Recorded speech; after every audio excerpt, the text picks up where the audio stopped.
Today we're going to take a journey to Mount Sinai.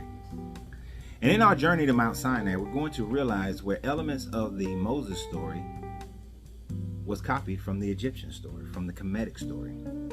Now, I know many people say that no, if the story doesn't line up perfectly, then it wasn't a copy of the story. But let's think about that in our real time today. I just recently watched the movie Free Guy. As I was watching this movie Free Guy, I was saying to myself, I know I've seen this concept before. So where did I see this concept? Well, it's one of my favorite movies, The Truman Stories. The Truman Story is a story of a man who falls in love with a girl. He's living in a fictitious world, but the girl that he falls in love with is trying to let him know that he's in a fictitious world and trying to save that fictitious world. Well, in Truman's story, she's not trying to save that, she's trying to save him. And she's trying to save him by letting him know he's in a fictitious world and that he has to get out. And that everybody around him was designed to keep him unaware of this. Well, as he grows, he starts to realize that this world is not real. That certain things don't make sense. And so he goes on a journey of self-discovery and a journey of discovery of the fictitious world. Well, Free Guy is exactly the same goddamn movie, just set inside of a computer game. He's a computer guy who has started developing AI within him, artificial intelligence.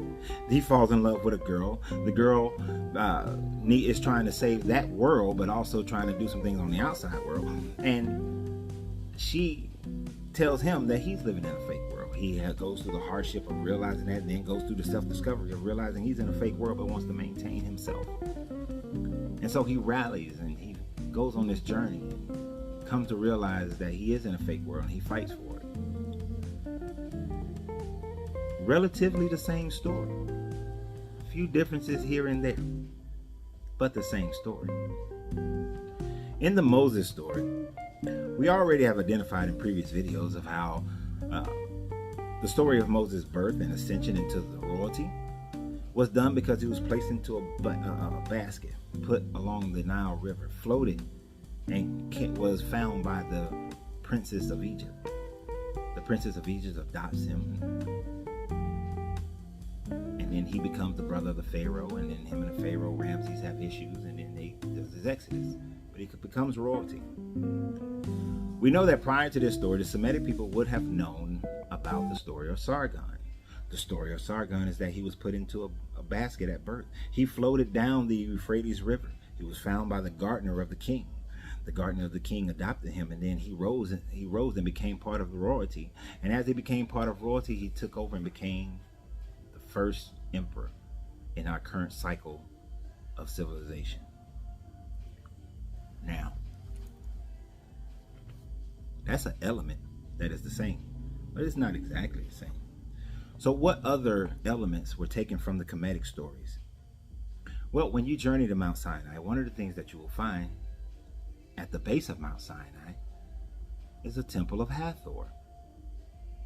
Now, Mount Sinai sits in a very strategic space, and it has some economic value to it.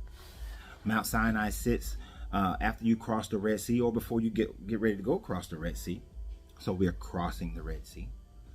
It sits at a point where people who are journeying are going to go into the desert, and because it has cisterns to collect rainwater, it provides much needed water for crossing the desert, or when you're coming across the desert, to resupply yourself with water.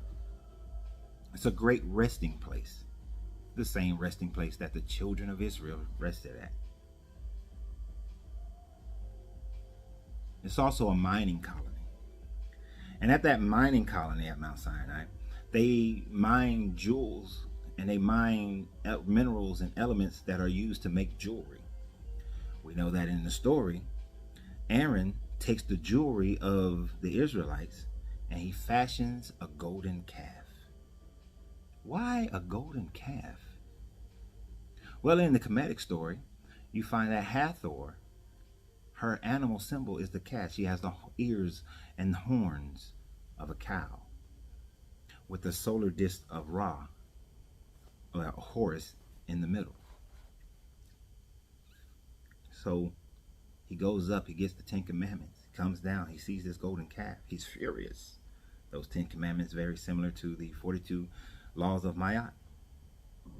Now, at the base of Mount Sinai is a temple of Hathor.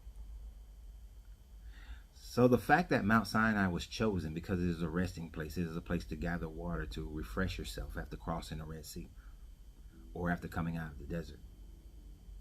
Hathor is the woman of the desert, the goddess of the desert as well. She is also the goddess that represents everything great about a woman. She represents fertility. She represents love. She represents bounty.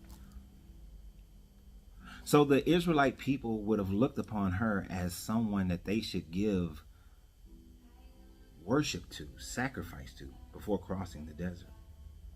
But we know that in the story, the time frame, that it is a time of leaving the age of the bull, age of the cow, and going into the age of the ram. So Moses was mad. Now, as far as timelines, this temple of Hathor was first built during the time of Amenhotep III, and was going through reconstructions and buildings throughout the reign of Ramses, which we know Ramses figures greatly in the story.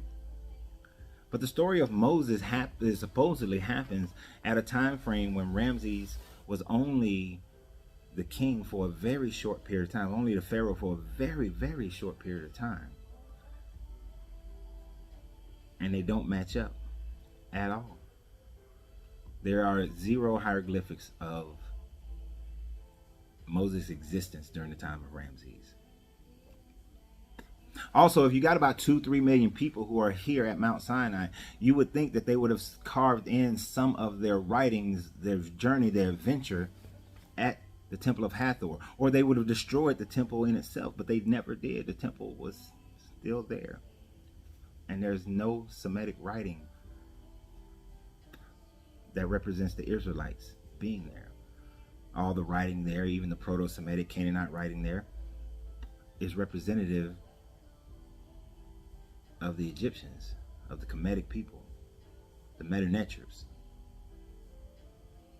So this is just another time where stories from other people were adopted into the Hebrew story in order to propagandize those people and make them great. Propagandizing a people group is something that is common. We still do it today. We whitewash this story. We black paint that story. Everybody wants their history to be great. And it's understandable. But history is for us to learn so that we don't repeat cycles and that we can become a greater person. So the goal truly is to look inside yourself, to come to an understanding of self, so that you can ascend and maybe others will follow you. Because you have to free yourself to be yourself, because your greatness is not negotiable.